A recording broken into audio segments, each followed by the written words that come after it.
Programme du gouvernement souminois, espoir ou déception, tel est le thème de l'émission de ce jour. Nous allons examiner ce programme qui a été présenté et finalement adopté par l'Assemblée nationale. Pour en parler, nous avons sur ce plateau un député national. Il est professeur d'université, économiste. Il s'appelle bien le professeur, honorable professeur Godin Poyi Kadima. Je n'aimerais pas entrer dans beaucoup de détails sur les livres qu'il a écrits et tout. Ça va nous prendre beaucoup de temps si on s'attarde là-dessus, mais je dis directement, monsieur le professeur, bienvenue dans cette émission. Merci beaucoup, mon ami Charles. Même si tu me taquines de temps en temps, tu es toujours mon ami. Et moi, je t'aime toujours. Même si toi, tu ne m'aimes pas, moi, je t'aime toujours. Merci beaucoup, monsieur le président. Un budget de 92 milliards de dollars. Beaucoup de Congolais pensent que c'est une déception au regard des richesses, des potentialités que nous avons dans ce pays. 18 milliards de dollars l'an à mobiliser, 92 sur les 5 ans. Est-ce que, pensez-vous qu'avec un tel budget, les Congos peuvent se développer? Les Congolais peuvent finalement se dire que dans 15 ans, on va dépasser l'Afrique du Sud, le Nigeria, la Côte d'Ivoire. Monsieur le Président. Eh bien, bon, je vous ai toujours dit que si nous voulons que le Congo de Lumumba, le Congo de Joseph Kabila, de Joseph Kasavubu, pardon,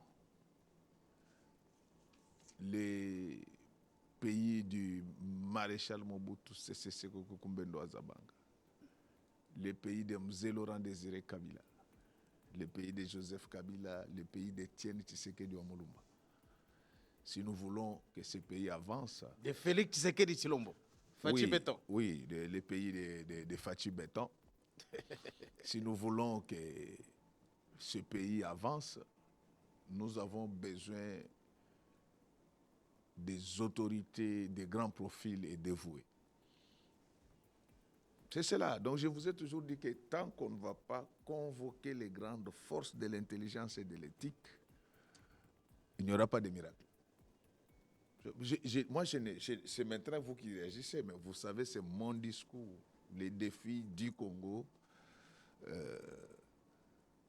exigent que nous puissions recourir aux hommes qui ont une expertise avérée et une expérience éprouvée. Pas des jeunes qui vont d'abord apprendre, non. Pas des jeunes qui vont apprendre sur l'État. Ça, ce sont vos mots à vous. Mais oui, mais moi, je pose des questions. Parce que vous avez raison de le dire. Il faut convoquer les grandes intelligences, les hommes expérimentés et tout. Écoutez. Oui.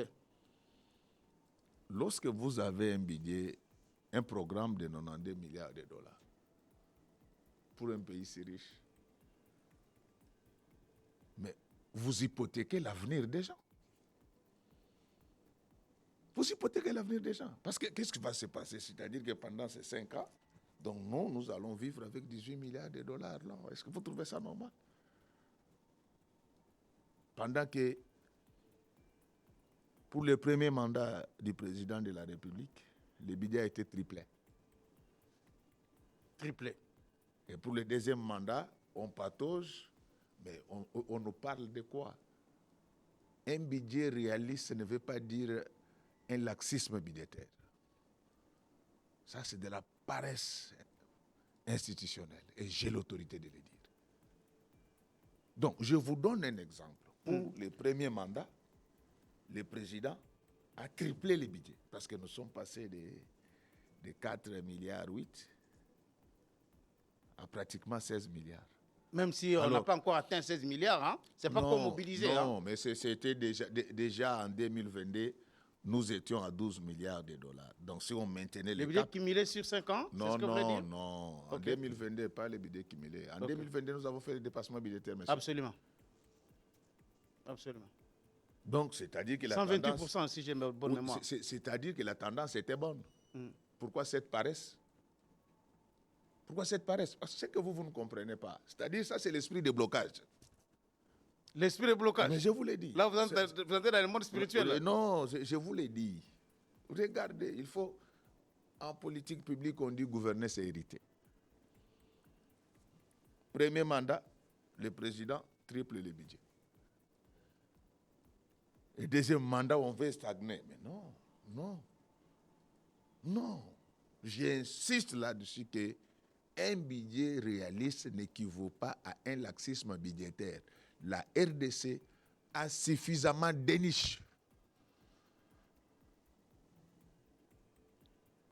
Et j'ose croire que notre gouvernement finira par se ressaisir, mais s'il faut attendre 18 milliards de dollars chaque année, donc je crois que nous allons stagner. Alors, qu'est-ce qui vous pousse finalement à dire cela? Parce que c'est ça les grandes questions que les gens se posent. Les défis sont énormes. Les défis sont vraiment énormes. On parle d'un scandale géologique, même si certaines grandes intelligences n'aiment pas le mot scandale, mais c'est une vérité. Aujourd'hui, le monde entier a les regards tournés sur la République démocratique du Congo, mais 90 milliards. Qu'est-ce qui est à l'origine de ça? Qu'est-ce qui devrait en fait moi je ne fait sais pour... pas. Je ne sais pas qui ont rédigé ce programme, mais je dois exprimer ma déception scientifique. C'est la déception scientifique.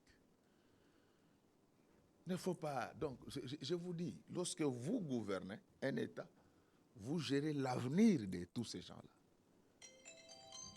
Vous pensez qu'avec 18 milliards de dollars l'an, nos conditions de vie vont s'améliorer? Plus de 100 millions d'habitants hein, aujourd'hui. Vous pensez vraiment qu'avec ça, ça... Mais non. Et d'ailleurs, lorsque vous lisez, en tant que politique, j'ai adoubé le programme parce qu'il ne fallait pas bloquer les pays.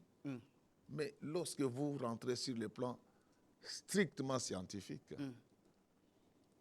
mais ça a été un projet de société. Ce qu'on nous a présenté, c'était un projet de société. Vous retrouvez là, cité pêle-mêle, quelques actions que les régies financières veulent mettre en mouvement pour réagir. Vous pensez que c'est cela? Sur le plan strictement scientifique, un programme de gouvernement est différent d'un projet de société. Et ce que nous avons vu là, c'est un projet de société. C'est quoi la différence? Vous pouvez donner un peu le contenu à ces deux concepts-là? La différence, c'est qu'un programme, il est chiffré, il est chronométré. D'ailleurs, quand on en parlait avant, les gens ne comprenaient pas ce que ça voudrait dire. Aujourd'hui, vous pouvez aller dans les sites de tous les partis qui sont en train de se battre en France. Vous pouvez suivre TF1. Vous allez voir que lorsqu'il y a les représentants d'un groupe, il vient, il vous dit, nous allons faire ça. Nous prendrons l'argent telle part. Nous allons le faire dans autant de temps. Mais ce qui n'est pas le cas chez nous. Et on nous renvoie aux lettres d'émission qui n'ont rien à voir avec, lorsqu'on a double programme. Donc, on doit avoir toutes ces informations. Et même si les gens ne savent pas aller voir comment ça se passe ailleurs, mais nous avons un cas d'école, chez nous ici, où nous avons vu les programmes de 100 jours. On peut tout dire, ce qui est arrivé après, mais prenez le programme de 100 jours. Il est chiffré, il est chronométré. Si les gens étaient dans cette paresse-là institutionnelle, ils devaient ne fût-ce que voir le président pour lui dire que dans vos archives, il y a un programme de 100 jours. Cherchez ce programme-là. C'est comme ça que ça. Les programmes types qui devraient être... C'est comme ça. Donc, c'est-à-dire que la façon dont cela a été présenté. Parce que lorsque vous lisez le programme de 100 jours, il y a la partie littéraire, mais en annexe, il y a des tableaux, il y a des schémas. On vous dit que nous allons faire ça avec tel moyen. Mais c'est cela le programme. Mais est-ce que ce n'est pas dans la loi des finances annuel qu'on devait retrouver tous ces détails-là? S'il vous plaît, ce genre de questions-là, il faut vous poser entre Mais je vous. pose à un professeur Oui, d'université il faut vous pour qu'il poser- exerce la religion des En gens. fait, Moi, je ne pose que des questions. En fait, la loi des finances, c'est juste une séquence annuelle du programme d'un gouvernement. À la seule différence que dans la loi des finances, on va dans les moindres détails. Mais dans les programmes, nous devons savoir où nous... C'est la navigation à vue, en fait. De les détails aussi dans le programme et dans la loi de finances. S'il vous plaît, suivez-moi clairement. Oui. Dans les budgets, on va dans plus de détails. Mais tout ce qu'on demande dans un programme de gouvernement sur le plan strictement scientifique, c'est qu'au-delà de la partie littéraire, il doit y avoir des tableaux qui nous indiquent qu'est-ce qui sera fait, avec quels moyens et où est-ce qu'on va trouver ces moyens. Aujourd'hui, c'est plus facile. Avec l'Internet, vous pouvez apprendre. Il y a beaucoup d'ouvrages. On ne va plus vous demander de rentrer à l'école. Il y a plusieurs ouvrages aujourd'hui sur le programme politique des États. Et je vous ai dit que si les gens n'ont pas le temps peut-être de lire ces ouvrages, nous avons un cas d'école. Prenez le programme de 100 jours. Sur le plan strictement scientifique, le programme de 100 jours a été érigé avec 0 faute. 0 faute. Parce que vous lisez, vous avez la partie littéraire et après vous avez les tableaux. Les schémas. En fait, c'est comme ça. Suivez les débats. Facile à évaluer, tout ça. Allez. Et donc ça, comme je vous l'avais dit, donc, Ça, c'est un projet de société, c'est pas un programme. En tant qu'homme d'État, je vous avais déjà promis qu'on allait adouber le programme. Mais ça a été, pour moi, ça a été une déception scientifique. C'est pour cela que vous n'avez pas participé au débat là-dessus? Non. Donc, c'est-à-dire qu'on n'allait pas, avec les 3 minutes, là, on va dire quoi? On aura le temps, peut-être, de faire des observations à certains amis qui sont au gouvernement. Mais dans 3 minutes, qu'est-ce qu'on pouvait dire là-bas? Parce que déjà, donc les prémices, vous avez suivi l'intervention de mon collègue Mundela. Il a relevé cela. Donc, on était devant un projet de société. J'ai suivi quelqu'un qui dit que non, ce qui est dit là sera fait dans le cadre des lettres de démission. Mais les lettres de démission passeront quand à l'Assemblée pour être adoubées. Donc, je sais, ce n'est pas le seul gouvernement qui a fait cela. Presque tous les gouvernements qui se sont succédés ont fait la même chose. Mais nous devons changer des choses. Nous devons faire notre gouvernance avec méthode. Et ça, je vous l'ai dit, il y a une matrice de référence. C'est le programme de 100 jours. Vous l'avez dit, avant qu'on entre vraiment dans le détail de ce programme, parce qu'on a ce programme ici, une question, monsieur le professeur. En 2018, il y avait un programme qui était aussi présenté. Il était de 80 milliards de dollars sur 5 ans. Mais à la fin du premier mandat du président Tshisekedi, on n'a pas mobilisé les 80 milliards. Mais là, on nous présente 90 milliards de dollars. Qu'est-ce qui prouve réellement que cette fois-ci, on pourra atteindre les 90 milliards ou les dépasser? J'insiste là-dessus. Les défis de la RDC exigent de l'exécutif des acteurs de grands profils et dévoués. Dans ce contexte ici, tant qu'on ne va pas respecter cela, il n'y aura pas de miracle. Mais pendant ce temps, l'argent, vous avez vu, vous savez qu'aujourd'hui, il y a des agents de l'État qui ont plus de maisons que l'État lui-même. Ce sont des héritiers. Ils ont plus d'argent que l'État. Ce sont des héritiers. Donc, lorsque je parle. Plus de maisons que l'État. Donc, l'agent de l'État, à ne pas confondre avec le fonctionnaire de l'État. Donc, il y a une différence entre l'agent de l'État et le fonctionnaire de l'État. Donc, le fonctionnaire, tout en étant agent de l'État, il n'est pas seul. Mais donc, lorsque vous parlez du management public en République démocratique du Congo, dans l'agent de l'État, c'est du chef de l'État au huissier. Et ça, ce sont des exemples qui démontrent qu'il y a l'argent qui circule. Or, le rôle de l'État, c'est de capter cet argent en divagation et les canaliser vers les comptes du Trésor pour le bien-être collectif. Donc, je parle en tant que scientifique. Je ne vois pas comment, avec un budget de 18 milliards de dollars, nous allons nous développer. Vous l'avez déjà dit? Nous développer tantôt.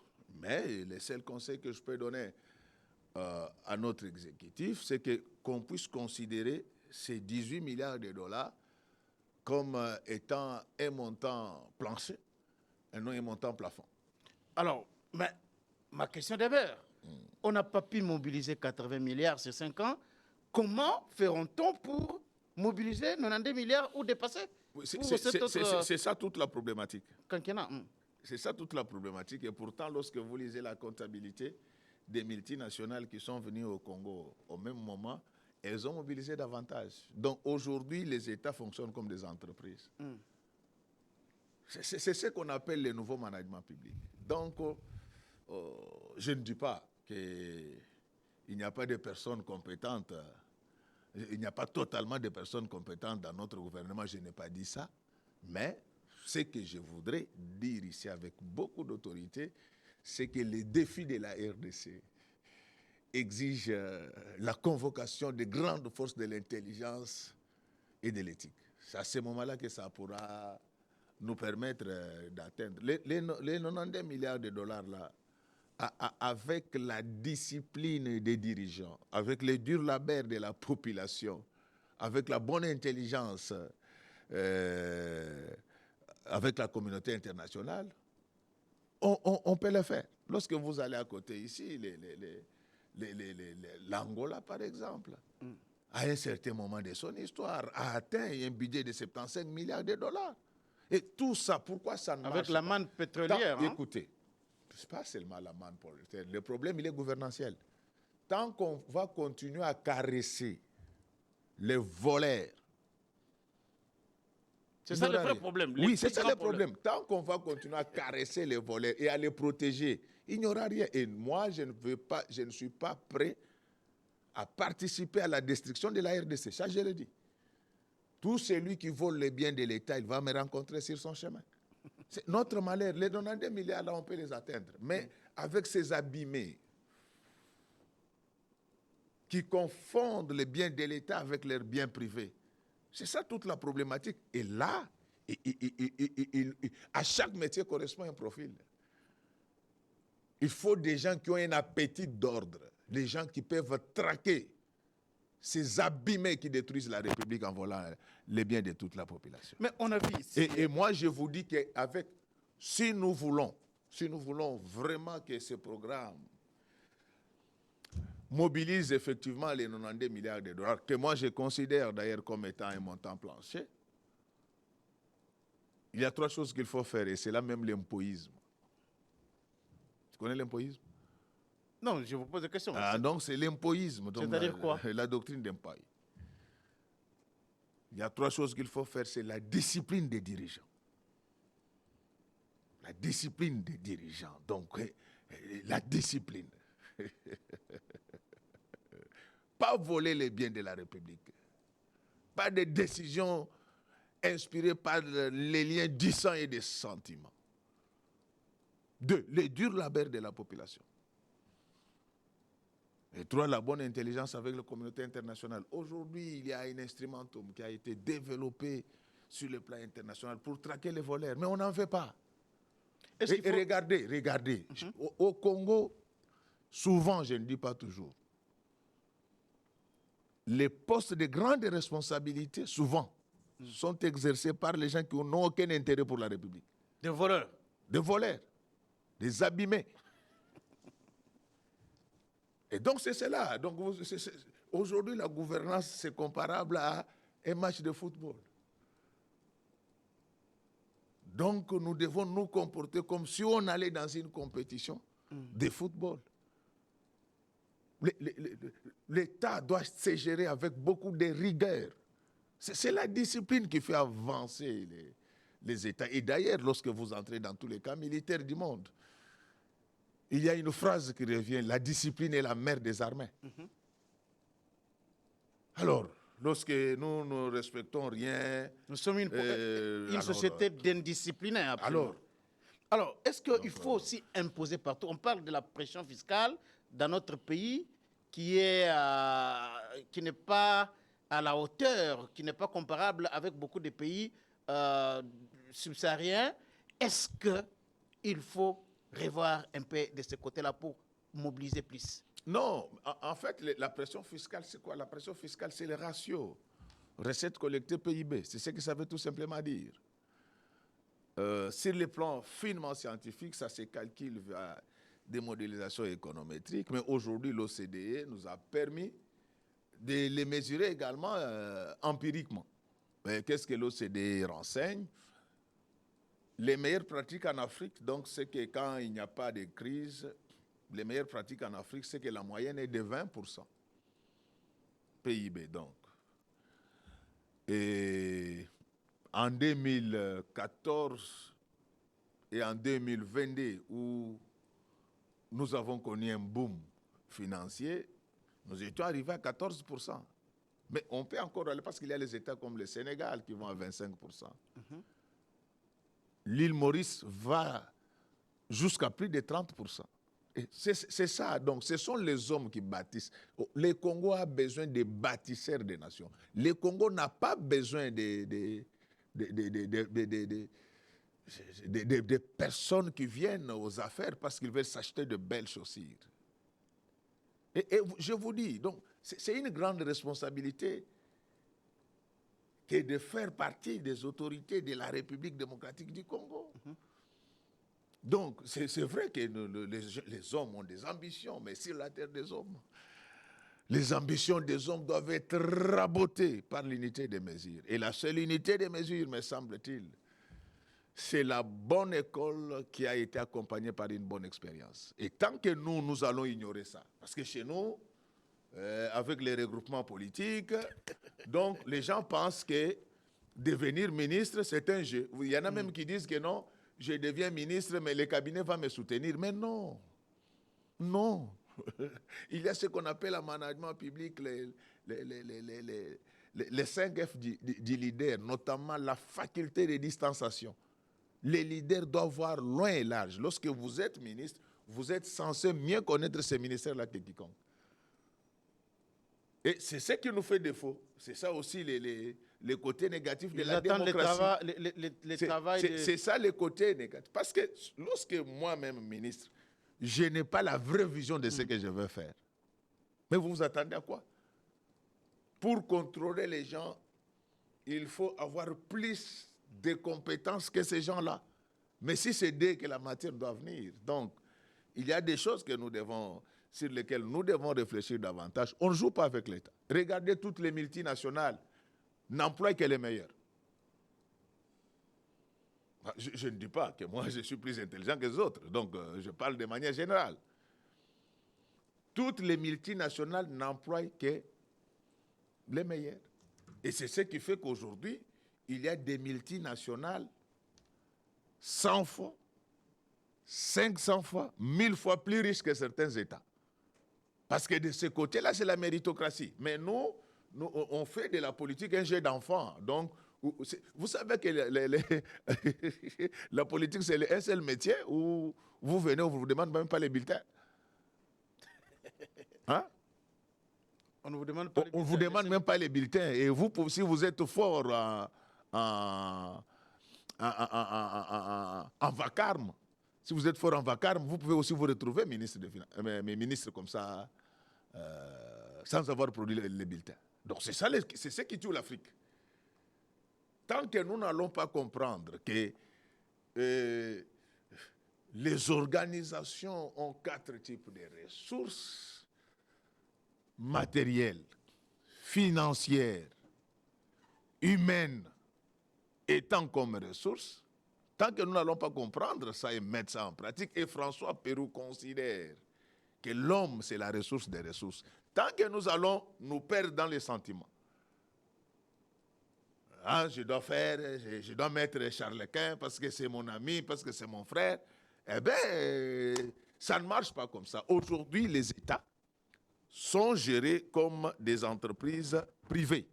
Et c'est ce qu'on appelle les nouveaux managements publics. Les nouveaux managements publics commandent qu'on puisse transposer les principes de gestion des types privés dans la sphère publique. Mais allez chez Vodacom pour que vous soyez recruté. Vous devez passer par un test. Il faut des vrais managers, non, vous passez par un test. Notamment dans le gouvernement. Hein? Non, c'est ça. Donc, c'est-à-dire que nous, en tant que classe politique, nous devons... C'est plein de politiciens compétents. Très bien. Alors, vous avez dit que... C'est plein de politiciens compétents. Mais qui malheureusement, mais qui ne sont pas exploités. Alors, et quand... Je ne dis pas que tous ceux qui sont exploités ne sont pas intelligents, donc je n'ai pas dit ça. Mais je constate quand même que ceux qui sont en dehors du système sont plus nombreux que ceux qui sont dans le système. Alors, professeur Godempoy, vous avez dit ici qu'en 2014, on avait atteint 14%. Maintenant, actuellement, c'est combien? Non, même en 2022, 14%. Maintenant, nous attendons la reddition des comptes. Donc, la reddition des comptes, comme vous le savez, en principe, d'après la loi des finances de notre pays, les projets de loi peuvent être déposés depuis le 15 mai pour être traités, bien sûr, lors de la session budgétaire. Donc, il faut attendre. On ne va pas... Ne mettons pas la charrue... Alors, professeur Godempoy, on entre dans ce programme. C'est un programme qui est ventilé de la manière suivante. On parle de 6 piliers, 56 axes et 326 actions. Alors, premier pilier, création d'emplois et protection du pouvoir d'achat des ménages en stabilisant les taux d'échange. Pour ces premiers piliers, c'est 30% du budget, soit 81 milliards de francs congolais pour 5 ans. Emploi, création d'emplois et protection du pouvoir d'achat. Dans un pays en guerre, où des dépenses de souveraineté bloquent un petit peu certains projets, mais on met l'accent sur la création d'emplois et la protection du pouvoir d'achat. Votre réaction? Non, c'est-à-dire que l'économie de guerre ne dit pas que le pays va disparaître. Donc, moi, j'encourage cette ambition-là. Je soutiens même la stabilité donc, du pouvoir d'achat du consommateur parce que ce peuple doit quand même avoir son pouvoir de choix. Mais je reste sur ma soif parce qu'on ne m'a pas dit comment ces 6 800 000 d'emplois seront créés. Parce qu'à la fin, en 2018, on va nous évaluer. Et les gens qui sont évalués sévèrement, c'est nous les députés. Vous comprenez? Ceux qui sont au gouvernement, ils se seront déjà construits des montagnes d'argent. Ils savent comment ils vont faire pour revenir. Mais nous, les députés, nous devons comprendre. C'est pour cela que je vous ai dit qu'un programme, il est chiffré et chronométré. On devait nous dire un peu comment ces 6 800 000 emplois devaient créer. Parce que 6 800 000 emplois, cela équivaudrait à dire que chaque année, nous sommes autour d'1 million... 2 200 000 emplois. 1 million 200 000 emplois créés. Donc nous sommes au mois de juin, nous allons faire la première évaluation au mois de décembre. Si au mois de décembre, nous nous rendons compte que le gouvernement, notre gouvernement que nous soutenons, a déjà créé 600 000 emplois pour les Congolais, nous allons l'acclamer. Mais... Vous êtes dubitatif quand même jusque-là? Je ne suis pas dubitatif, mais dans les programmes, on ne m'a pas dit comment on va créer ces emplois. Parce que moi, je veux faire le monitoring.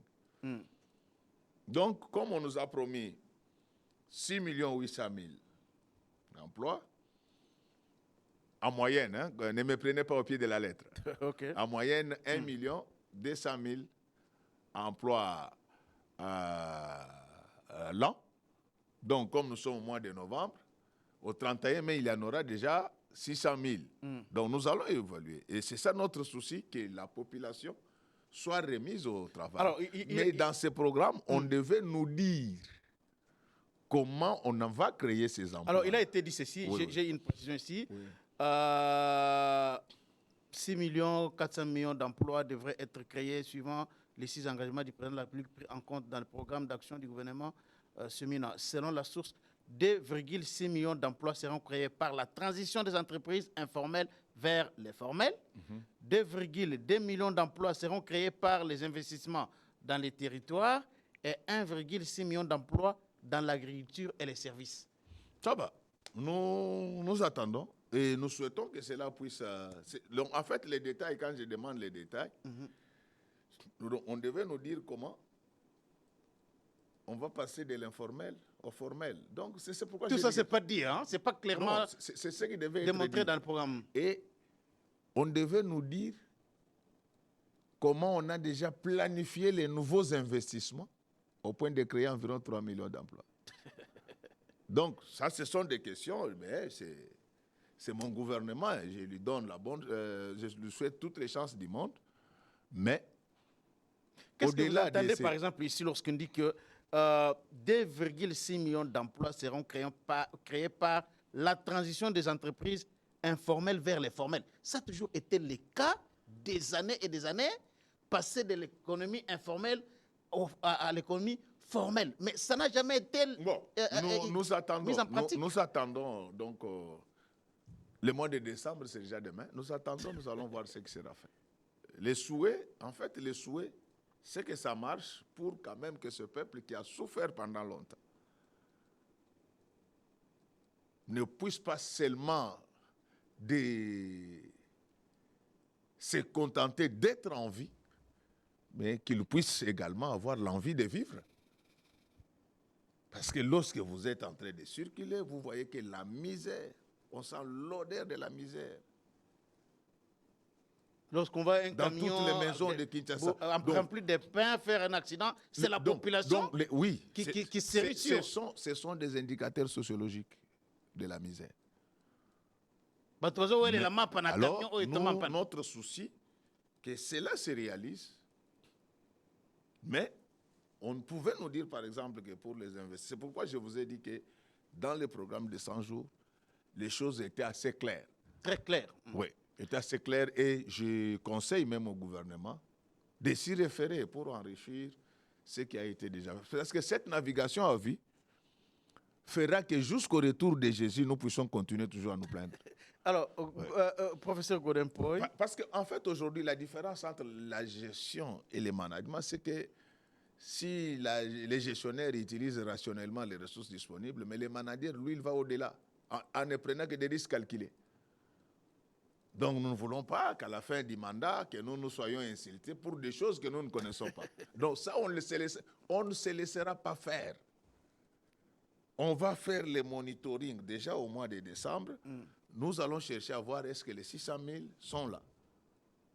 Pas pour faire du mal aux gens, mais pour alerter. Voilà. Alors, ma question, protection du pouvoir d'achat, création d'emplois, 30% de ce budget, 30% de l'enveloppe sur 5 ans. Non, mais alors qu'il y a des problèmes de sécurité. Faudra-t-il d'abord mettre l'accent sur la défense du territoire national à travers l'armée? Non, là, ça se justifie. Parce que si vous mettez tous les moyens dans la guerre militaire et que vous ne créez pas suffisamment d'emplois, vous aurez une guerre sociale qui est plus dangereuse que la guerre militaire. Donc, de ce côté-là, c'était tout à fait normal, on devait équilibrer. Donc, ce n'est pas parce qu'on est en guerre qu'on ne va plus travailler, qu'on ne va plus manger. Donc, par contre, les gens doivent travailler pour être davantage forts et produire davantage. Alors, Prof. Godempoy, dans ce programme ici, le gouvernement s'est engagé à donner de l'électricité aux Congolais, à augmenter les taux d'accès à l'électricité de 20% sur 5 ans. Comment un pays peut se développer? Parce qu'aujourd'hui, les taux de desserte en électricité à travers toute la République, c'est aux alentours de 10%. Mais là, sur 5 ans, le gouvernement s'engage à augmenter ce taux-là de 20%. Donc, ça fera 29 ou 30%. Comment on peut se développer sur 5 ans avec un taux aussi faible? Bon, c'est déjà quelque chose, parce qu'il faut considérer quand même que tous ceux qui sont passés par là ne s'est été arrêté qu'à 10%. Donc, si on peut encore nous ajouter les 20%, je crois que c'est à encourager. Mais la grande question, c'est qu'on devait nous dire comment on va y parvenir. Et pour cela, nous allons commencer à faire les monitoring et s'assurer que Mais c'est avec 20%. cette allure ici, donc on peut mettre 50 ans, 70 ans ou un siècle pour atteindre le niveau de l'Afrique du Sud. Comment vous comprenez un peu c'est ce Donc, qui inquiète beaucoup plus certains Congolais avertis. Hein. Là, moi, j'insiste. Il y a 3 choses qu'il faut faire pour développer la RDC. Et le plus vite possible. La discipline des dirigeants, le dur labeur de la population et la bonne intelligence avec la communauté internationale. Donc, si vous me laissez quelques minutes, je vais un peu développer. Oui, allez-y. Donc, lorsqu'on parle de la discipline des dirigeants, donc ce sont des gens qui sont au-dessus de tout soupçon. Et même, ils sont arrivés là où ils sont parce qu'ils ont fourni beaucoup d'efforts, parce qu'ils ont suffisamment d'éthique. Ce sont des gens qui luttent sans concession contre les vols, la corruption. Vous savez, ces histoires-là, c'est dans la biométrie. Donc, on ne peut pas prendre un ancien voleur et en faire un nouveau contrôleur de voleurs. Ça ne tient pas. Donc, ils ont la même culture. C'est dans l'ADN. C'est comme à l'église. Vous voyez les pasteurs qui ont l'habitude d'abuser des femmes des autres. Ils sont trop tolérants avec l'adultère. C'est ainsi qu'ils trouvent des versets qui ne sont pas dans la Bible. Non, il faut pardonner. Alors, c'est la même logique en management public. Lorsque vous avez des dirigeants qui eux-mêmes ont été acteurs de grands vols, de grandes corruptions et consorts, donc ils seront tolérants. Donc, la discipline ne devient pas député qui veut, ne devient pas membre du gouvernement qui veut. Regardez dans nos villages. Ce n'est pas tout le monde qui devient chef coutumier. C'est sacré, ça appartient à une lignée biologique. Cela va de soi pour les gouvernements. Il y a des gens qui appartiennent à la lignée des personnes compétentes, avec beaucoup d'éthique. Ce sont ces gens-là qui sont des bâtisseurs de nations. Donc vous ne pouvez pas prendre des gens qui se débrouillent encore dans la vie, sur les plans techniques et éthiques, en faire des membres des gouvernements. Donc lorsque vous faites de ces gens les membres des gouvernements, ils vont croire qu'ils sont en train de jouer. C'est le continuum. Je ne dis pas que tous nos ministres sont mauvais, je n'ai pas dit ça. Donc je présente des choses de manière générale. Les jours où nous voudrons que le Congo décolle effectivement, nous avons besoin de moutons à 5 pattes dans nos gouvernements, dans nos entreprises, dans nos services publics, dans nos établissements. Qui est ce mouton à 5 pattes? Pas 4, mais 5. Voilà. C'est Gary Becker, c'est prix Nobel de l'économie américain, qui a défini la notion de ce qu'on appelle le capital humain. Ce sont des gens qui ont fait des études exigeantes. Pas des gens qui vont acheter des diplômes ici, ils achètent des diplômes sur Google, demain ça devient des professeurs. Non. Ce sont des gens qui ont fait des études exigeantes. Quelqu'un qui n'a jamais triché pendant son cursus scolaire, il est très allergique à la tricherie. Pourquoi? Parce que celui qui a volé un œuf finira par voler un bœuf. On ne joue pas. On ne joue pas avec les gouvernements, on ne joue pas avec les sociétés, les entreprises de l'État. Bien sûr, aujourd'hui, devenir société commerciale. On ne joue pas avec les services publics. Allez en France pour passer d'un grade à l'autre, à tout niveau, vous devez concourir. Et cette discipline doit entrer dans le gouvernement. Je ne dis pas qu'il faut concourir, mais il y a des gens. Donc, c'est Gary Becker qui a été là-dessus. Donc, il faut avoir fait des études exigeantes. C'est un homme qui est pétri de la rigueur. Vous devez être en bonne santé. Vous comprenez? Et vous devez avoir suffisamment d'éthique. C'est ça les 3 choses que moi je recommande pour les membres du gouvernement, pour les entreprises et consorts. Tant qu'on ne le fera pas, le miracle n'aura pas lieu. Même la maison de Dieu, on la ferme. Même la maison de Dieu, on la ferme. C'est vrai, la démocratie veut que les regroupements politiques choisissent leurs représentants. Mais je suis fier de notre classe politique parce que dans cette classe politique, il y a des tatillons, il y a des personnes. Une classe politique qui ne parvient pas jusque-là à sortir le pays dans les gouffres. Il y a des personnes. Vous êtes fiers de cela? Malheureusement, il arrive que souvent, ceux qui ont suffisamment d'atouts, ils sont en dehors du système. Et c'est comme ça depuis 1960. Je ne sais pas quel est le problème spirituel qui est dans ce pays. Je ne dis pas que... Donc, vous pensez qu'il y a une dimension spirituelle? Non. Il faut délivrer le pays de certains interrogé. Non, je me suis seulement interrogé. Mais est-ce que c'est vous, en tant que pasteur, vous ne pouvez pas aussi considérer les choses dans cette dimension-là? Écoutez, je vous ai dit que Gary Becker existe sur la discipline des dirigeants. Donc, un dirigeant discipliné, il ne vole pas les biens de l'État. Mais si ces gens-là ne sont pas recrutés pour servir le pays, on ne peut pas penser à un problème spirituel. Moi, je donne... Non, bon, il ne faut pas toujours chercher à associer Dieu aux choses qui ne le concernent pas. Il y a des choses que Dieu ne fait pas dans sa vie. Aujourd'hui, si vous vous réveillez, vous dites que vous ne voulez pas vous laver, Dieu ne viendra pas vous laver. Vous comprenez? Il y a des choses que Dieu ne fait pas. Les Chinois ne prient pas Dieu.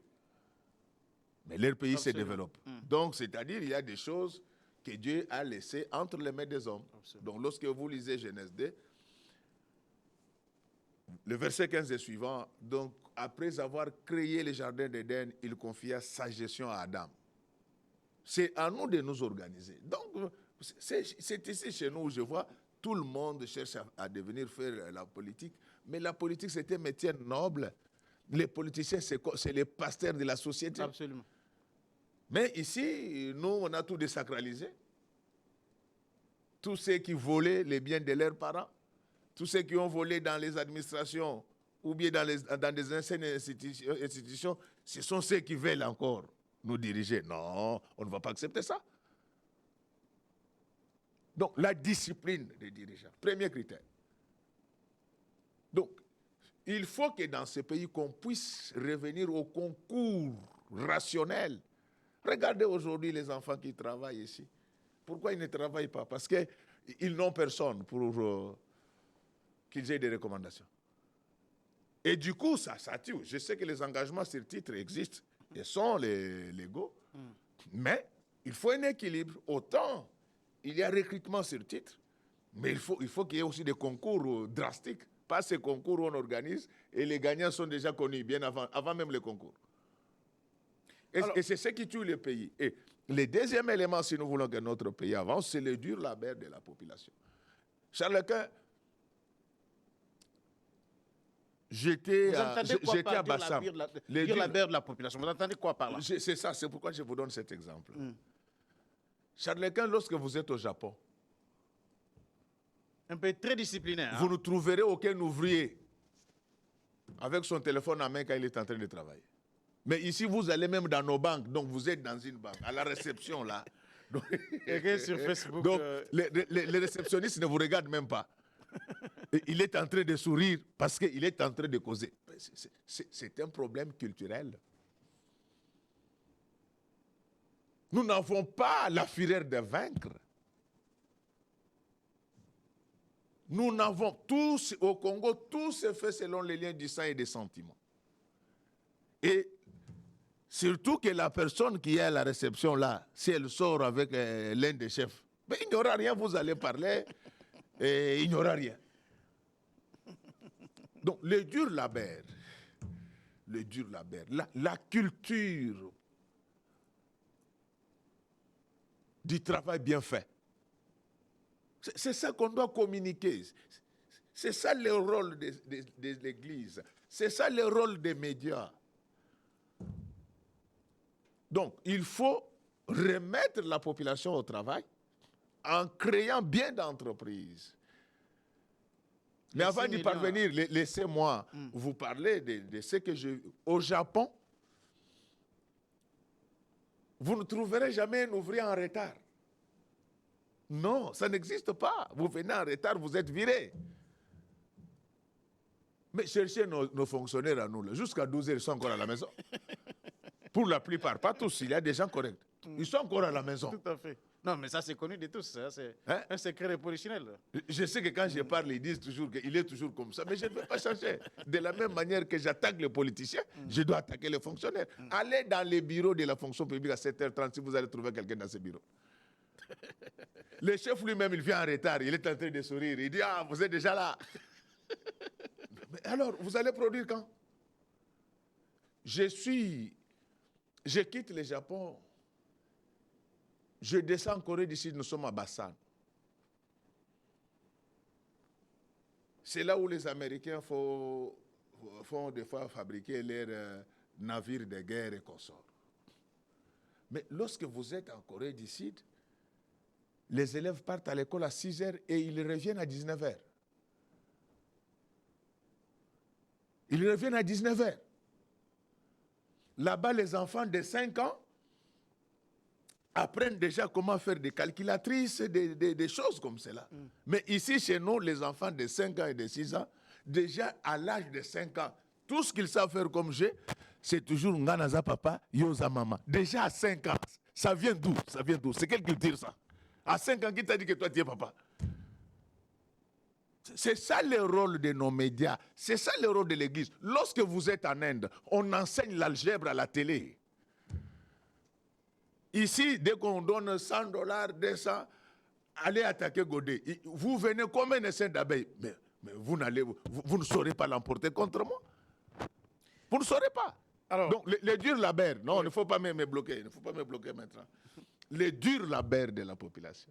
ça, c'est le deuxième critère. Oui, nous C'est le troisième. devons maintenant faire la promotion des compétences dans ce pays. On doit apprendre à faire la promotion des compétences. Comment dans un pays, les gens vont acheter, même les gens qui prient, ils vont acheter des diplômes de doctorat sur Google. Nous avons touché les fonds. Mais c'est assez souvent vous les Nous politiciens avons, qui allez dans des universités pour désacraliser ces institutions-là. nous avons touché les fonds. Et ce sont ces gens-là qui ont acheté des diplômes sur Google. Les autres n'avaient aligné aucune distinction, ça devient prof. Et, et pour terminer, la troisième conditionnalité, c'est la bonne intelligence avec la communauté internationale. Donc nous sommes en pleine... Avec la communauté internationale. Très bien. Donc notre développement doit aussi avoir l'influence... Naturellement, nous sommes en pleine mondialisation. Nous ne sommes plus au XVIIIe siècle. Aujourd'hui... On a toujours dit que le Congo est un pays qui peut vivre en autarcie, hein, vivre ses potentialités, aller de l'avant. Il doit se renfermer d'abord sur lui-même et puis avant je vous dis que les pays les plus riches en ressources naturelles, c'est la Russie. Renseignez-vous, avant-hier et hier, Poutine était en Corée du Sud au Vietnam. Le Vietnam, c'est non loin de Shanghai. Nous sommes vers la Chine là-bas. Vous comprenez? Renseignez-vous en termes de superficie, en termes de ressources naturelles, les pays les plus riches, potentiellement bien sûr. C'est la Russie. C'est plus que la RDC? Mais lisez l'histoire du monde. C'est ça l'histoire du monde. C'est plus que nous.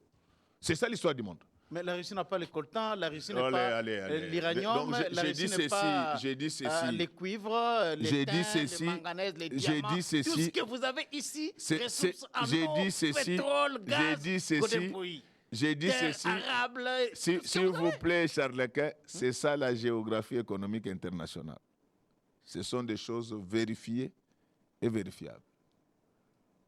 Mais malgré cette puissance-là, Poutine était avant-hier et hier en Corée du Sud et puis en Vietnam. Donc la Russie, c'est plus de 24 000 milliards comme nous? C'est plus que ça? Je vous ai donné les jours où vous voudrez qu'on puisse parler des pays les plus potentiellement riches. Invitez-moi, on va les faire. La RDC, c'est quand dans les classements? Parce qu'il y a un professeur, je crois, de Kabea Chikoukou qui me l'a dit, je crois, c'était en quelle année? Que c'était la RDC. Hein? Non, il ne faut pas citer le nom des gens comme ça. Non, j'ai cité parce que j'avais tiré aussi ça de lui. Hein. Je vous donne, vous avez votre téléphone là. Oui. Moi, ma mémoire est un peu semblable à Google. Vous pouvez vérifier ce que je vous dis là. Donc, c'est ça la géographie économique internationale. Bref, je voulais vous faire voir qu'aujourd'hui, l'interdépendance est totale. Il n'y a aucun État. Parce que même si vous êtes les plus riches du monde, mais vous devez évacuer les surplus du producteur. Et c'est ça l'émergence. Lorsqu'on vous entendez dire que ce sont des États émergents, leur émergence, c'est par rapport à quoi? Ce sont des États qui, à un certain moment, ont envahi le commerce international. Donc, vous ne pouvez pas vivre en autarcie. Donc, vérifier en termes de ressources, c'est la Russie, les pays les plus riches. Donc, j'ai dit bien en ressources. D'accord, c'est Mais compris. oui, la puissance économique du monde, ce sont les Américains. Absolument, les Voilà. États-Unis. Et donc, si nous mettons un accent sur ces trois éléments, le pays va décoller. Mais Le pays pour, va pour les programmes, décoller, on aura pour des les usines de programmes, transformation, des non-minéraux voilà, ici, sur place. Seulement en regardez. mettant en pratique les trois critères-là, mais c'est ça, seulement ça? ça résume tout. Vous connaissez les Taïwan? Oui. Les Taïwan Les n'a pas, microprocesseurs, hein. les Taïwan n'a pas de minéraux, non que des cerveaux. Nous Des devons, puissants, il n'y a que ça qui est- nous devons plus travailler sur le cerveau. Regardez aujourd'hui dans nos institutions, à part les catholiques qui font un grand effort dans nos écoles. Mais le suivi se fait maintenant plus au niveau des écoles qu'au niveau des églises. Parce qu'après interrogation, après examen, chaque élève, chaque étudiant est derrière l'enseignant. Et à ce moment-là, comment En fait, hein, dans la théorie de la puissance, nous avons trois types de puissance. Donc, lorsque vous voulez être puissant, vous pouvez être soit hard power, soit soft power, soit smart power. Un État, tant qu'on ne va pas célébrer l'intelligence en RDC, les miracles n'auront pas lieu. C'est ça notre malheur. Donc, moi, je ne dis pas que je suis plus intelligent que les autres. Le malheur de la RDC, c'est ce refus catégorique de célébrer l'intelligence. Alors, en ce moment-là, Allez, regardez. Qu'est-ce qui nous empêche d'organiser des concours justes au niveau de nos administrations? Services publics, sociétés commerciales, administration. Qu'est-ce qui nous empêche? Allez à côté ici. Peut-être l'exemple n'est pas le bienvenu, mais parce que vous allez dire qu'il a parlé seulement des Japonais et des Coréens. Mais allez chez Museveni ici. Pour diriger un service public, vous passez par un concours. Et les cabinets d'audit, on ne les prend pas sur place pour qu'ils ne soient pas corrompus. Ça vient de Londres.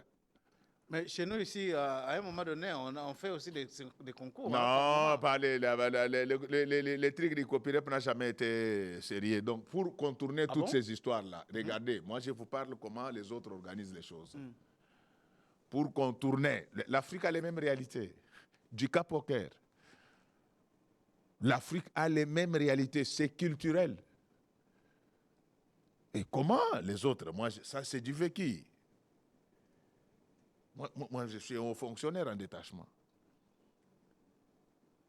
Je connais presque tous ces pays d'Afrique. Mais j'étais berlué. Un jour, j'étais à Kampala. Le président Museveni, parce qu'il fallait nommer des mandataires dans les régies financières là-bas. Mais il a fait venir un cabinet. Un cabinet britannique est arrivé. On a demandé à tout le monde de candidater. À ce moment-là, vous ne connaissez aucun anglais. Vous irez corrompre qui? Mais lorsque vous allez dans des trucs là, de copyright, vous venez, on trouve quelques, quelques abîmés là dans les jurys. Mais ils voient déjà Charles Quint. Non. À un certain moment, nous devons nous dépasser. Fonctionnons comme tous les autres États normaux. Alors, et si ça marche ailleurs, c'est parce que les gens ont compris qu'à un certain moment... Alors, il y a plusieurs piliers Oui, d'un oui. pays, parce qu'on a parlé du premier pilier. Il y a le deuxième, la sécurité des populations et l'air bien, la protection du territoire national, 20% du budget, soit 55 milliards de francs congolais pour 5 ans. Alors, Pardon? le deuxième pilier, c'est la sécurité des populations et de leurs biens, la protection du territoire national. Et pour ça, il y a 20% du budget qui est accordé à ça, soit 55 000 milliards de francs congolais pour 5 ans. Mais j'aimerais vous poser cette question ici, parce que les intellectuels, hein, les professeurs d'université, même certains acteurs politiques, ne nous donne pas la précision sur la priorité des priorités. Il faut commencer par quoi pour espérer se développer? Il y a ceux qui parlent de l'agriculture, il y a ceux qui parlent de l'industrie, il y a ceux qui parlent de la recherche scientifique. Il faut commencer par quoi finalement pour espérer se développer? Chez nous, ici par exemple, le budget accordé à la recherche scientifique a toujours été le plus faible de tous. On peut commencer par quoi? Mais vous ne savez pas que les professeurs d'université sont les mal payés Tout à fait. de la RDC. Tout à fait. Et moi, personnellement, je vais me battre pour relever ces défis-là. Mais avec un comme préalable, il faut chasser tous les faussaires Les chasser. de nos universités, avec poursuite judiciaire. Ceux qui ont bénéficié des arrêtés, même des ministres, ils sont aujourd'hui acceptés Non, dans non. les universités. Non, non, le problème ne se pose pas en termes d'arrêté. Cursus. Vous avez acheté votre doctorat sur Google, dans une université qui n'est pas reconnue. Ils viennent vous tromper ici. Non, j'ai étudié au Canada, aux États-Unis, mais dans des universités qui ne sont pas reconnues là-bas. Ces gens-là, ils doivent être chassés de l'enseignement supérieur universitaire de notre pays avec des actions en justice. Mais pourquoi ils veulent tous aller enseigner à l'université au lieu de rester... Voilà, Quelle est la raison voilà. en fait? C'est quoi la raison? Pour amener seulement les désordres. Non, c'est ça l'environnement du faux. Nous sommes dans un environnement du faux. Et il se prononce sur tous ces gens-là. Donc, on parle des choses sérieuses et il dit, oh non, oui, je ne suis pas d'accord avec ça. Mais tu n'es pas d'accord. Toi, tu es qui à la matière? Tu es qui? Tu es qui pour ne pas être d'accord? Et ce sont ces gens-là qui viennent alourdir la misère des vrais professeurs. Donc, on va commencer par les... Non seulement qu'ils seront chassés et élagués des listes, nous allons nous organiser pour que ces gens soient poursuivis devant les juges. Les ports indus du titre de professeur est un fait pénal en droit congolais. Vous comprenez? Donc vous allez voir tous ces gens-là. Non, et il y en a au moins 40% comme ça. 40%. Nous allons nous battre pour que ces gens soient mis hors de nuire. Et on va récupérer cette masse salariale pour que les vrais professeurs soient rémunérés. En fait, parce que vous voulez parler de nos priorités. Donc aujourd'hui, pour la République démocratique du Congo, on ne peut pas parler d'une priorité, mais on doit parler de l'ordre des priorités. Donc la priorité pour la RDC, c'est la gouvernance. La gouvernance. C'est ça. C'est la priorité des priorités. La priorité, c'est la gouvernance. Le jour où nous instaurons une gouvernance de qualité dans ces pays. Ce n'est pas la création des industries. S'il vous plaît, s'il vous plaît. L'éducation. Mais c'est cela la gouvernance. C'est-à-dire le jour où vous verrez un policier de roulage, comme à l'époque où nous grandissait, lui qui fait seulement un petit geste avec son doigt, tout le monde quitte sur la chaussée. Mais c'est ça la gouvernance. Vous avez vu comment nous avons discipliné les voleurs au niveau de la ville de Kinshasa. Ça viendra un jour dans ces pays. Donc la priorité des priorités pour nous, c'est la gouvernance. Dieu nous a déjà doté de toutes les ressources. Vous savez que les jours où on se réveille, on envoie en prison tous ces faux docteurs qui envahissent inutilement les territoires congolais ici. Ils vous disent qu'ils ont étudié à Jamaïque, aux États-Unis, mais les autres, c'est dans des centres de formation qui n'ont rien à voir avec l'université. Lorsque vous apprendrez que les voleurs, pas ces aventures sélectives auxquelles nous vivons, vos audits à vous, c'est seulement Mongala, Sankour, mais les grandes provinces, Kwilu et Kwango. Mais quand est-ce que vous allez nous présenter des audits du Lualaba, de Kinshasa, du Haut-Katanga, de l'Ituri, du Congo central? Du Congo central. Ces jours-là, donc quand les gens vont voir ces vrais audits-là, les gens partir en prison. On ravit leurs biens, leur maison, ça redevient des sièges des organes libérants des ETD. Mais la blague va s'arrêter. Rien ne remplace la justice. Rien ne remplace la... Non, de ce côté-là, on va nettoyer, on va trouver des gens bien. C'est ça la gouvernance. Donc, je te dis que le problème de la RDC, c'est la gouvernance. Donc, quand on va vraiment... Parce que ça, c'est l'affaire de tout le monde. ne faut pas que les gens croient que la gouvernance, c'est seulement les chefs de l'État. Non. C'est l'affaire de tout le monde parce que le chef de l'État ne va pas faire la police de roulage. Mais l'impulsion vient de lui. Hein? Les problèmes, c'est ce qu'on pense en Afrique. C'est ce qu'on pense en Afrique. Les patients commencent à brûler par la tête. Hein? J'ai dit ceci, c'est ce qu'on pense en Afrique. Moi, j'ai mis de l'ordre au niveau de la ville de Kinshasa ici. À aucun moment, une autorité m'a dit que cesse de le faire. Okay. Voilà. Tout à fait. Je préfère vous le dire clairement. Aucune autorité ne m'a appelé pour me dire que cesse de faire ce que tu fais là. Donc, si moi je le fais, si toi tu le fais, si les sommets le font, mais les pays décollent. Notre problème, c'est la gouvernance. Et j'insiste là-dessus. La gestion publique, c'est comme la médecine. Est-ce que tu peux accepter qu'un menuisier puisse t'ouvrir la tête? Tu peux accepter ça? Mais comment on peut accepter des gens qui n'ont aucune culture institutionnelle devenir des DG, devenir des ministres, devenir. Ça vient d'où? C'est ça notre problème. Donc, en fait, lorsque vous posez un diagnostic, il faut apporter la thérapeutique appropriée. Moi, j'aime bien les Bateke qui disent quoi ngatique la Bateke. Alors, Godin Poy. Économie tique la Bacharleka. Moi, je ne connais donc, pas. Donc, c'est ça notre problème. Mais... Les jours où nous allons instaurer une gouvernance de qualité dans ce pays, ça va aller. Tous ces régimes en un leadership la gouvernance, c'est ça même le moteur de notre développement. Il y a des États qui n'ont pas des minéraux. Absolument. Le Japon, les Taïwan. Mais leur cerveau tourne. Quel est ce pays où les gens... Donc, vous nous empêchez aujourd'hui de suivre les médias. Vous voyez, moi, je suis politique. J'ai besoin de suivre aussi les informations pour savoir ce qui s'est passé. Mais lorsque vous essayez de vous arrêter, on ne parle que des têtes des gens et de leurs barbes. Quand est-ce que nos enfants vont vous suivre là dans des trucs classiques? Du classico-scientifique. On parle à ces enfants du Fonds monétaire, de la Banque mondiale, de l'Organisation mondiale du commerce, du BRICS. On en parle en des termes simples. Quand est-ce que nous allons faire cela? Quand est-ce qu'on va enseigner à nos enfants des vertus citoyennes? Du genre ne volez pas. Le respect. Est-ce qu'aujourd'hui, il y a encore la culture du respect dans notre pays?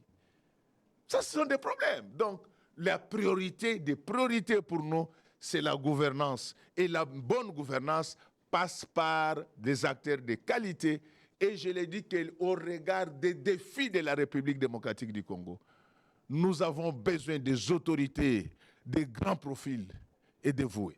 Alors, Godin Poy, 92 milliards de dollars, vous êtes déçus parce que ça peut prendre peut-être, il nous faut 50 ans pour se développer, parce qu'avec 92 milliards, une population de plus de 100 millions d'habitants, 92 milliards sur 5 ans, c'est rien du tout. Alors, qu'est-ce qu'il faut faire aujourd'hui? C'est la dernière question, pour qu'on espère au moins dépasser ces montants-là. Je vais vous répondre par un langage imagé. Vous savez pourquoi les grands clubs européens gagnent toujours des coupes? C'est parce que les responsables de ces équipes-là ne sélectionnent que des meilleurs. Absolument. Vous avez vu à un certain moment, Mazembe nous ramenait beaucoup de trophées. Pourquoi? Parce qu'on n'y recrutait que des meilleurs. Tant que nous ne ferons pas ça au Congo, moi je ne dis pas que je suis plus intelligent que les autres. Je parle de manière générale. Tant que nous allons continuer à arrondir les angles, il n'y aura aucun miracle ici. Aucun. Aucun. La gouvernance s'apprend à l'école. Donc nous ne sommes plus à l'époque là où les gens tâtonnaient. Donc aujourd'hui, le management est comparé au football. Vous venez gagner la Coupe du Monde, n'allez pas chercher mort. Travaillez, cherchez les meilleurs. Ça ne sert à rien de faire venir les pasteurs qui viennent prier dans vos bureaux après nomination. Donc le travail, on doit d'abord l'apprendre. Je te donne l'exemple d'un grand roi. C'est le roi de Babylone.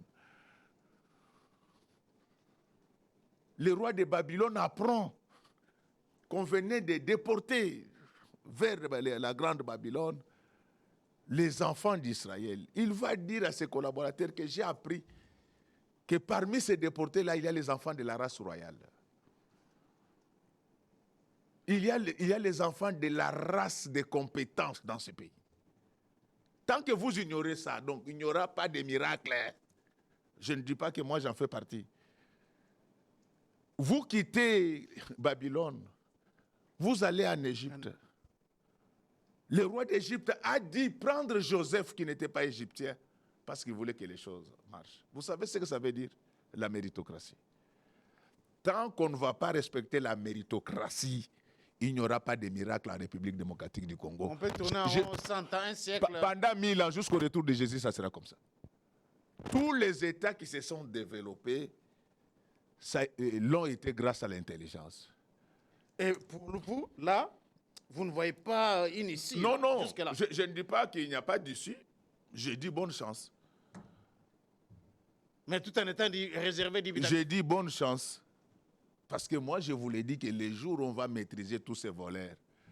Est-ce que le travail que fait l'IGF aujourd'hui, l'inspecteur général des finances, est-ce que ça peut quand même donner un peu d'espoir? Évitez-moi. Je ne parle pas des institutions. Évitez-moi de citer les noms des gens. Non, je n'ai pas cité les gens. Oui. La seule chose que je peux vous dire, c'est que jusqu'à ce jour, la corruption et le vol sont en parfaite santé en République démocratique du Congo. Donc aujourd'hui, on a besoin de gens ambitieux et déterminés. Ambitieux et déterminés. Donc vous voyez, les jours où nous allons maîtriser ces abîmés qui volent, et c'est facile de voir que les gens volent. Comment des gens qui n'avaient pas de chaussures, il y a 10-15 ans aujourd'hui, peuvent avoir plus de maisons que la République démocratique du Congo? Ce sont devenus des héritiers. Hein? Donc, depuis que le maréchal Mobutu est parti, aujourd'hui, presque toute la richesse de la RDC, c'est entre les mains des politiciens. Si c'est parce qu'il y en a, bien sûr, parmi les politiciens. Pas même des hommes d'affaires, hein, mais des politiciens. Oui, non, on a pris des classes moyennes. On a pris des classes moyennes. Si ces gens ont gagné leur argent honnêtement, bravo. Mais on doit chercher à savoir d'où vient cette richesse soudaine. Mais qu'est-ce qui fait que... Et vous, laissez-moi vous poser quand même cette question. Oui. Qu'est-ce qui fait que nous voyons les pays comme le Nigeria? Il y a des milliardaires aujourd'hui qui ont acheté, qui ont pris en charge même des aéroports en Angleterre, un peu partout à travers le monde. Voilà. J'ai suivi une émission là où les Nigérians sont un peu partout. Ces milliardaires-là ne viennent pas en politique. Mais chez nous, les hommes d'affaires qui peuvent aller créer des industries, tout ça, ils viennent en politique. Comment vous comprenez un peu ça? Non, ils ont raison de venir, c'est pour assurer la sécurité de leurs biens. Au lieu de rester dans les affaires. Ah! Si vous êtes en dehors du système, vous allez voir comment on va vous malmener, on va vous créer des problèmes que vous ne savez pas résoudre. Donc, en fait, notre problème aujourd'hui, ce n'est pas tellement de cela, mais les jours où nous allons maîtriser tous ces abîmés qui volent l'argent de l'État.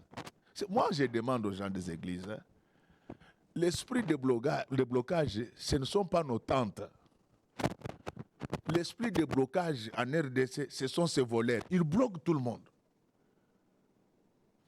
Les prières que nous devons faire, c'est que ces gens meurent.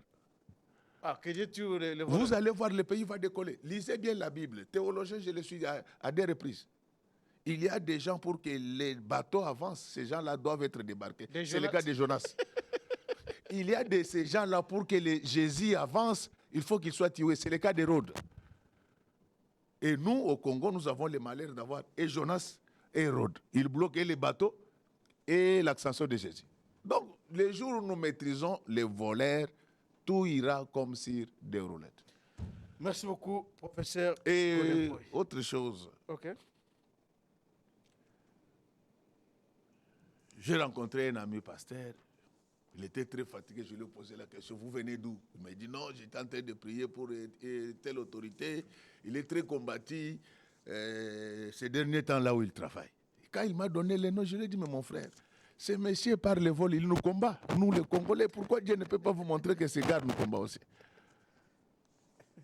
Il faut que l'Église s'élève.